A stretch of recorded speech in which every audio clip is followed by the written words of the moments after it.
back to Clair de Lune from scratch. Okay, let's quickly review what we covered in our previous lesson. If you recall, we covered this wonderful passage over here, and it sounded like this. Remember, we had this note tied over, D flat down here in the bottom. We have these A flats and these A flats kind of crisscrossing over like this. Okay? So once again, take a look at this, tied over, fifth finger on the D flat down here, a series of A flats and Fs, the A flats in the middle of these three black keys, hand over here, quickly swing this right hand under, hold this down, and it sounds like the beginning. Okay, good. So let's go ahead and let me go ahead and cut out these previous portion just so we can see what we're doing in context, and then we will add the very next measure. So let's do this. Okay, copy that over. This was our previous section over here. Let's move on. Again, a little before, a little after. And just as we did before, I'm going to just draw out some reminders that we see that these notes that are tied don't need to be played again. You see this over here, these lines over here, so we don't need to play the next portion here. Okay? And again, notice these lines, these notes over here are the same, a whole bunch over here. So we play all of these notes, hold them through, don't need to play them again. So in a sense, when we cross these out, makes our job a lot easier. Okay, we've just covered from here to here. Now, what we're going to do, we just finished up with a 2 and a 1 in the right hand. Okay, and what this is going to necessitate is a new hand position to move us to this next chord over here. And I'm going to propose that we use a 4 and a 2, 1. Okay, now let me just show you what the notes are. So from this note F on top, you see that this F moves down, and if you recall, our only two safe notes that are without flats are C and F. F moving down one note is an E. That makes this an E flat, as you can see. Okay, so that's an E flat on top. Okay, let's just quickly take a look at the top notes. You can see how this E flat travels back up to here and then back down to here. It's going to go E flat, F, and come back to its same place over here. Okay? Now let's quickly make out the other two notes over here. E flat, look, let's work our way down. D, C, B, or B flat, as we know. Okay? B flat, A, G flat. Okay? So G flat, B flat. Okay, all together here. Now, so what's going to happen is you're going to play all these three together.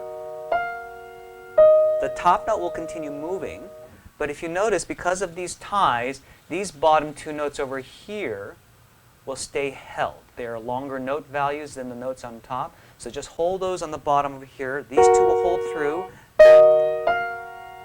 Okay. So the trick is, the difficulty, I think, in this passage is going to be getting used to doing two things with different sets of fingers in one hand. These two will hold down. This will move. So I guess the thing to keep in mind is try to play this all together. That's relatively easy. Now, keeping these two glued down, you want to really purposely lift that fourth finger to get it off, and then purposely lift the fifth finger to make sure these two don't get glued down like these two fingers do. So lift the fourth finger, okay? Then lift the fifth finger at the end of that. All right? Good. Now, and for the left hand, we're going to notice that we're jumping back down to our F clef region, which brings us down to the lower portion over here. Okay? So let's quickly find our notes down there.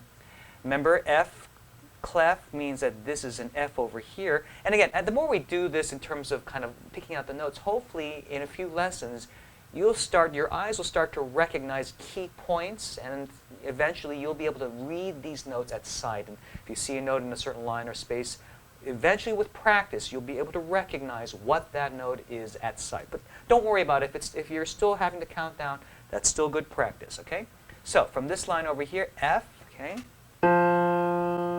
Let's move down, D. So we found our top note over here. That's good. Now because we're in a flat zone, that's going to be D flat. Now skip the line over here, C, B, over here the next line, B flat. Skip the space over here, brings us to G in G flat. So we've got a D flat here on the top and a G flat on the bottom.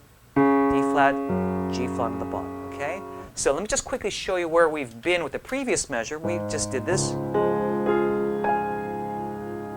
Okay, so your left hand is in this middle region over here. Okay, you're going to have to skip down. This is where the F clef F is. Okay, and you're going to have to go down further to the next group of 3 black keys, G flat and D over here. Okay, so again, reviewing, your left hand is going to end up here.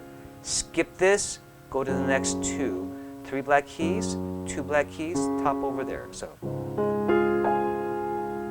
skip down, find this over here. Okay, now we're going to be using our 1st and our 5th fingers to play those 2 notes. Okay, and then you're going to quickly move your hand up to a new position to play the next chord.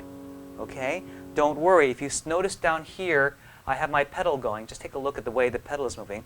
I'm going to push the pedal down when I play the chord with these 2 notes down here, and that'll effectively hold the note while the pedal is down. And as soon as I lift the pedal, it'll release the sound. So I'm going to use the pedal to catch the sound, sustain it through, and we're going to use that so that our left hand can simultaneously then jump to the next chord. So let's find the next chord over here. Moving on. This is the same note as that, so that's a D flat. Remember the F clef over here? Now this is going to be the very next note up, F, G, G flat. Skip the next note, G flat, A, B. Now we're going up to our ledger line region over here. So we skip this note to the ledger line, go up to the note above, C, D flat. Okay? I want you to notice something here. Just clear this out a little bit. If you notice that this bottom note is a D flat, and this top note is a D flat. Okay? 2 of the same notes but in different areas. Okay? This is what we call an octave. 1, 2, 3, 4, 5, 6, 7, 8. Octave, octopus, octavia. 8 notes apart, or 8 letter pitches apart. These 2 notes, so a quick way to find these is just to recognize that the 5th finger and the 1st finger are going to be playing an octave apart. 2 black keys, 2 black keys. Find the bottom of those 2, and you can find that pretty quickly. So a quick way to practice this, the left hand alone, is perhaps go back and forth first from here to here. See how that works? And then when you get more comfortable with that, then you can start adding perhaps the top and then this note over here. See how that works? Okay, and then if you get really comfortable with that, add the 3rd note as well. Okay?